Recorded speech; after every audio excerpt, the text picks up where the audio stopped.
오늘은 CNN, 즉 Convolutional Neural Network의 첫 번째 시간으로서 CNN 아키텍처와 특징 맵, 그리고 풀링과 패딩에 대해 알아보도록 하겠습니다. 그런데 이러한 CNN 아키텍처와 특징 맵, 풀링, 패딩 등의 기본적인 개념은 제 이전 머신러닝 강의인 CNN 강의에서도 동일하게 진행한 내용이기 때문에 이러한 개념이나 동작 원리를 알고 계시다면 이번 강의는 건너뛰셔도 괜찮을 것 같습니다. 먼저 일반적인 신경망과 오늘 학습할 CNN의 아키텍처를 비교해 보도록 하겠습니다. 다음 그림에서 보시는 것처럼 일반적인 신경망은 한 개의 입력층과 여러 개의 은닉층, 그리고 최종 출력층으로 구성되어 있으며 이러한 구조에서 트레이닝 데이터를 입력으로 주어 피드포워드를 수행하고 손실함수를 계산한 후에 이러한 손실함수가 최소가 되도록 옵티마이저를 이용하여 가중치와 바이어스를 업데이트하는 이러한 구조로 이루어져 있습니다. CNN 또한 동작 원리는 일반 신경망과 동일한데 다음 그림에서 보시는 것처럼 CNN도 트레이닝 데이터를 입력으로 주어 피드포워드를 거쳐서 손실함수를 계산하고 이러한 손실함수가 최소가 되도록 옵티마이저를 이용하여 가중치와 바이어스를 업데이트하는 이러한 구조는 일반적인 신경망과 동일합니다. 그런데 CNN 구조의 내부를 보시면 일반적 신경망에서 은닉층에 해당하는 부분이 다음과 같이 여러 개의 컨볼루션층과 출력층 앞에 완전 연결층이라고 하는 이러한 부분으로 바뀌어 있는 것을 볼 수 있습니다. 즉, 일반적 신경망에서 은닉층이 수행하는 역할을 CNN에서는 다음과 같이 여러 개의 컨볼루션층과 완전 연결층이 대신 수행한다는 것을 알 수 있습니다. 그럼 이러한 CNN 아키텍처에서 컨볼루션층, 즉 컨부, 렐루, 풀링으로 이루어져 있는 이러한 컨볼루션층의 역할을 다음 장에서 알아보도록 하겠습니다. 컨볼루션층을 이루고 있는 컨부, 렐루, 풀링 각각의 역할을 알아보면 첫 번째 요소인 컨부 부분은 다음과 같이 컨볼루션 연산을 수행하는 부분으로서 입력 데이터와 가중치들의 집합체인 다양한 필터들과의 컨볼루션 연산을 통해서 입력되는 데이터의 특징을 추출하는 역할을 수행하는 부분입니다. 즉, 컨볼루션층의 첫 번째 요소인 컨부 부분은 입력으로 주어지는 데이터의 특징을 추출하는 이러한 역할을 수행합니다. 예를 들어서 첫 번째 컨볼루션층을 보시면 첫 번째 컨볼루션층의 입력은 A1이고 첫 번째 컨볼루션층에 주어지는 다양한 필터들을 필터 1으로 표시했을 경우에 입력 데이터와 다양한 필터들과의 컨볼루션 연산을 통하고 그러한 결과값에 첫 번째 컨볼루션층에 바이어스 B2를 더하면 입력되는 데이터 A1의 특징을 추출할 수 있다는 것을 알 수 있습니다.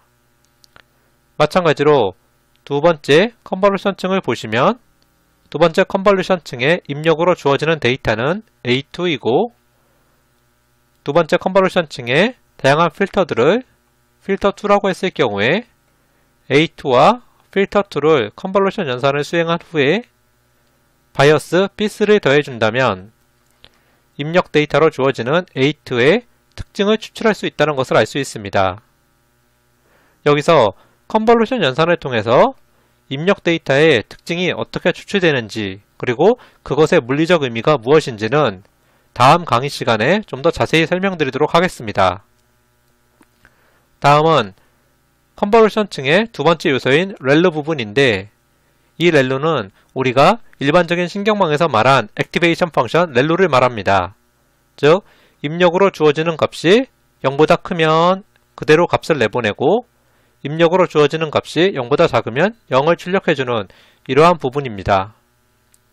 그럼 컨볼루션층의 마지막 요소인 풀링 부분을 보도록 하겠습니다. 풀링 부분은 입력으로 주어지는 정보를 최대값이나 최소값 또는 평균값 등으로 압축해서 데이터의 연산량을 줄여주는 이러한 역할을 수행합니다. 예를 들어 보면 첫 번째 컨볼루션 층의 풀링 부분은 입력으로 Z2를 받는데 이 Z2가 다음과 같이 15, 16, 6, 15로 이루어져 있는 2 곱하기 2의 행렬이라고 가정해 보겠습니다. 이렇게 입력으로 주어지는 데이터에 대해서 풀링 부분에서는 다음에 세 가지 액션 중에 하나를 수행합니다. 먼저 입력으로 주어진 데이터에서 최대값을 찾아서 압축해주는 맥스 풀링을 보면 보시는 것처럼 2 곱하기 2의 데이터에서 가장 큰 값만을 취하고 반대로 최소값만을 찾는 민 풀링은 2 곱하기 2의 데이터에 대해서 가장 작은 6값을 취한다는 것을 알 수 있습니다. 에버리지 풀링은 입력으로 주어지는 데이터의 평균을 구해서 그것을 대표값으로 나타내주는 것인데 보시는 것처럼 2 곱하기 2의 데이터가 1 곱하기 1의 하나의 데이터로 바뀌어 있다는 것을 알 수 있습니다. 즉, 풀링 부분에서는 입력으로 주어지는 데이터를 하나의 대표값으로 압축해서 다음 층으로 넘겨줌으로써 실제 계산할 때 많은 연산이 소비되는 이런 컨볼루션 층에서의 연산량을 줄여주는 역할을 수행합니다. 네, 그럼 다음 장에서는 실제 컨볼루션 층에서 이루어지고 있는 이러한 컨볼루션 연산을 어떻게 계산하는지 알아보도록 하겠습니다. 먼저 입력 데이터의 특징을 추출해주는 컨볼루션 연산이 어떻게 계산되는지 알아보도록 하겠습니다. 예를 들어 다음과 같이 4 곱하기 4의 입력 데이터와 가중치 집합체인 3 곱하기 3의 필터가 있다고 가정했을 때 보시는 것처럼 컨볼루션 연산을 수행하면 2 곱하기 2의 데이터가 출력되는 것을 알 수 있습니다. 여기서 컨볼루션 연산은 가중치 집합체인 필터를 스트라이드라고 불리는 일정 간격으로 이동해 가면서 입력 데이터와 필터에서 대응하는 원석끼리 곱한 후에 그 값들을 모두 더해주는 연산을 우리는 컨볼루션 연산이라고 합니다.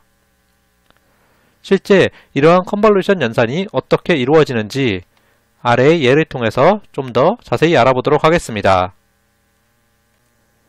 먼저 우리가 가정한 필터가 3 곱하기 3의 크기를 가지고 있으므로 3 곱하기 3에 대응되는 입력 데이터 부분과 이러한 3 곱하기 3의 필터의 각각의 원소의 연산을 수행하는 것입니다.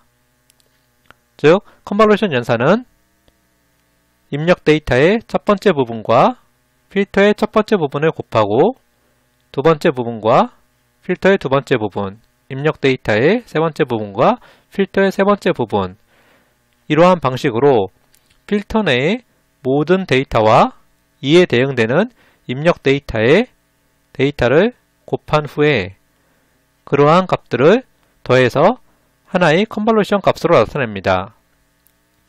즉, 컨볼루션 연산은 보시는 것처럼 입력 데이터의 1과 필터의 2를 곱하고 입력 데이터의 2, 필터의 0, 입력 데이터의 3, 필터의 1 이렇게 지속적으로 입력 데이터와 필터에 대응하는 원소를 곱해준 후에 이렇게 곱한 모든 값들을 더해서 하나의 컨볼루션 결과가 나타난다는 것을 볼 수 있습니다. 이렇게 모든 대응되는 입력 데이터에 대해 컨볼루션 연산을 수행하면 스트라이드라고 불리는 필터의 이동 간격으로 이동해서 다음 입력 데이터에 대해서 또 필터의 각각 원소와 곱해주고 그렇게 곱해준 모든 값들을 더해서 다음에 컨볼루션 연산 값을 계산해 줍니다. 우리는 스트라이드, 즉 필터가 이동하는 간격을 1로 가정하였기 때문에 한 칸 옆으로 이동해서 입력 데이터와 3 곱하기 3의 필터에 대해서 컨볼루션 연산을 수행해 준 것을 알 수 있습니다. 마찬가지로 또 한 칸 이동해서 다음에 입력 데이터 3 곱하기 3과 필터의 컨볼루션 연산을 수행해주면 6이 나오고 마지막으로 3 곱하기 3의 입력 데이터와 필터를 컨볼루션 연산해주면 보시는 것처럼 15가 나온다는 것을 알 수 있습니다. 즉, 입력 데이터에 대해서 컨볼루션 연산은 필터의 크기만큼 컨볼루션 연산을 수행하고 스트라이드라고 불리는 필터의 이동 간격으로 지속적으로 이동해 가면서 컨볼루션 연산을 수행한다는 것을 알 수 있습니다. 네, 그럼 다음 장에서는 컨볼루션층을 이루는 렐루와 플링 연산에 대해 알아보도록 하겠습니다. 렐루와 플링 연산은 보시는 것처럼 컨볼루션층에서 이루어지는 연산인데, 렐루는 컨브에서 나온 출력을 입력으로 받고 이 입력이 0보다 크면 그대로 내보내고 0보다 작으면 0을 출력해주는 이러한 역할을 수행하며, 플링층은 앞장에서 말씀드린 것처럼 입력으로 주어지는 데이터에 대해 최대나 최소 또는 평균값 등으로 데이터를 압축해서 다음 층으로 넘겨주는 이러한 역할을 수행합니다. 이러한 렐루와 플링을 앞장에서 학습한 컨브층과 연결하여 좀 더 자세히 알아보도록 하겠습니다. 먼저 컨볼루션층의 첫 번째 요소인 컨브는 앞장에서 말씀드린 것처럼 컨볼루션 연산을 수행하는데, 우리 예에서는 입력 데이터가 A1이고 이러한 입력 데이터에 대하여 가중치 집합체인 필터를 W2라고 가정했을 때 보시는 것처럼 이러한 컨볼루션 연산이 계산되어 나온다는 것을 알 수 있습니다. 이러한 컨볼루션 결과값에 첫 번째 컨볼루션층에 적용되어 있는 바이어스 B2를 더하면 우리가 원했던 입력 데이터의 특징 맵, 즉 특징값을 나타내는 다음과 같은 결과값이 나온다는 것을 알 수 있습니다. 즉 컨브층은 입력으로 A1을 받고 컨볼루션 연산을 수행한 후에 바이어스 B2를 더해서 출력으로 특징 맵인 C2를 내보낸다는 것을 알 수 있습니다. 이러한 컨브의 출력값인 특징 맵 C2를 렐루는 입력으로 받아서 렐루의 특징에 맞게 그러한 입력값이 0보다 크면 입력값을 그대로 내보내고 0보다 작으면 0으로 바꿔서 내보낸다는 것을 알 수 있습니다. 우리 예에서는 렐루의 입력으로 주어지는 C2가 다음과 같이 2 곱하기 2의 행렬이고 모든 값이 다 0보다 크기 때문에 렐루의 출력값 Z2 또한 입력 그대로 다시 나간다는 것을 알 수 있습니다. 이렇게 렐루의 출력 Z2에 대해서 플링 연산은 앞장에서 말씀드린 것처럼 맥스나 민, 에버리지 세 가지 동작 중 하나를 하는데, 일반적으로 최대값으로 입력 데이터 정보를 압축해서 내보내는 이러한 맥스 플링이 가장 많이 사용되고 있습니다. 즉 이러한 맥스 플링을 적용하면 렐루의 출력값인 Z2 보시는 것처럼 렐루의 출력값인 Z2에 대해서 가장 큰 값인 19만을 취해서 출력 A2로 내보내는 것을 알 수 있습니다. 즉 다음의 연산을 정리해보면 첫 번째 컨볼루션층은 입력으로 A1을 받고 컨볼루션 연산과 바이어스를 더해서 출력 C2를 만들어내고 이러한 C2에 대해 렐루 연산을 통해서 플링으로 보낸 후에 플링에서는 맥스 플링으로 즉 가장 큰 값만을 출력 A2로 내보내서 두 번째 컨볼루션층의 입력으로 보내주는 것을 알 수 있습니다. 네, 그럼 지금까지 이러한 컨볼루션층을 이루는 각각 요소에서 이루어지는 연산과 의미에 대해 알아보았고, 다음 장에서는 입력 데이터의 주변을 0이나 또는 특정 값으로 채워주는 패딩에 대해 알아보도록 하겠습니다. 패딩이라는 것은 컨볼루션 연산을 수행하기 전에 입력 데이터 주변을 특정 값, 예를 들면 0과 같은 이러한 특정 값으로 채우는 것을 말하는데, 실제 컨볼루션 연산에서 자주 이용되는 방법입니다. 이러한 패딩이 자주 이용되는 이유는 컨볼루션 연산을 수행해보면 데이터 크기가 지속적으로 줄어드는 단점이 있는데, 패딩을 사용하면 이러한 단점을 방지할 수 있기 때문에 자주 사용하고 있습니다. 그럼 패딩을 이용하여 실제 데이터 크기가 어떻게 유지되는지 다음의 예를 통해서 좀 더 자세히 알아보도록 하겠습니다. 먼저 앞장에서 우리가 예제로 사용했던 다음과 같은 입력 데이터 4 곱하기 4의 입력 데이터에 패딩이라는 것을 적용하지 않고 그대로 입력 데이터를 3 곱하기 3의 필터와 컨볼루션 연산을 시켜보면 보시는 것처럼 2 곱하기 2의 결과값이 나오는 것을 알 수 있습니다. 이러한 결과값에 컨볼루션 층에 바이어스를 더해서 피처맵을 만든 후에 다음 층으로 전달하는데 보시는 것처럼 원본 데이터는 4 곱하기 4의 크기를 가졌고 컨볼루션의 결과는 2 곱하기 2, 즉 절반으로 줄어들어서 다음 층으로 전달이 된다는 것을 알 수 있습니다. 여기서 일추해 볼 수 있는 것은 컨볼루션 연산을 계속하다 보면 데이터 크기가 지속적으로 감소해서 나중에는 더 이상 사용할 수 없을 만큼 데이터 크기가 작아진다는 것을 유추해 볼 수 있습니다. 이러한 단점을 방지하기 위해 방금 말씀드린 패딩을 사용해 보면 원본 데이터, 즉 4 곱하기 4의 원본 데이터 주변에 보시는 것처럼 0이라는 특정한 값으로 채워서 인위적으로 입력 데이터를 6 곱하기 6의 크기로 만들었습니다. 이렇게 확장된 입력 데이터에 동일한 필터를 적용해서 컨볼루션 연산을 수행해 보면 결과적으로 다음과 같이 4 곱하기 4, 즉 원본 데이터와 동일한 크기의 컨볼루션 결과값이 얻어진다는 것을 알 수 있습니다.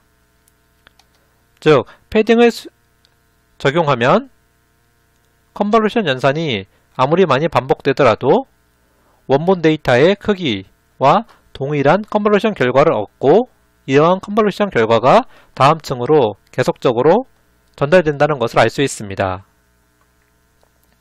네, 그럼 지금까지 패딩의 개념에 대해 알아보았고 다음 장에서는 실제 컨볼루션을 통해서 나타나는 출력의 데이터 크기를 어떻게 계산하는지 일반식을 보도록 하겠습니다. 컨볼루션 연산을 통한 출력 데이터의 크기, 즉 쉐입이 어떻게 계산되는지 알아보도록 하겠습니다. 입력 데이터의 크기를 다음과 같이 h 곱하기 w 행렬로 나타내고 필터 크기를 fh 곱하기 fw의 행렬로 나타낼 경우 패딩을 p, 스트라이드를 s라고 하면 출력 데이터의 크기는 다음과 같은 행과 다음과 같은 열로 계산되어집니다. 여기서 패딩 p와 스트라이드 s는 스칼라, 즉 숫자인데 입력 데이터 주변을 한 겹으로 둘러싸면 p는 1, 두 겹으로 둘러싸면 2와 같은 이러한 스칼라로 표시되며 필터의 이동 간격인 스트라이드 s 또한 필터를 한 칸씩 이동하면 s는 1, 두 칸씩 이동하면 s는 2 등과 같이 스칼라로 표시됩니다. 그럼 이러한 출력 데이터의 행과 열을 계산하는 이러한 공식이 어떻게 쓰이는지 다음에 세 가지 예를 통하여 알아보도록 하겠습니다. 먼저 입력 데이터의 크기가 4 곱하기 4, 필터가 3 곱하기 3, 패딩이 1, 스트라이드가 1일 때 실제 출력 데이터는 다음의 계산을 통하여 다음과 같이 4 곱하기 4의 행렬로 나타난다는 것을 알 수 있습니다. 다음은 입력 데이터 크기가 7 곱하기 7, 필터가 3 곱하기 3, 패딩이 0, 즉 입력 데이터 주변을 어떤 데이터도 채우지 않는다는 의미이고 스트라이드 2, 즉 필터로 한 번 이동할 때 두 칸씩 움직인다는 이러한 의미입니다. 이러한 조건을 만족해서 컨볼루션 연산을 수행해보면 다음에 계산식을 통하여 컨볼루션의 결과 데이터는 3 곱하기 3의 쉐입을 가진다는 것을 알 수 있습니다.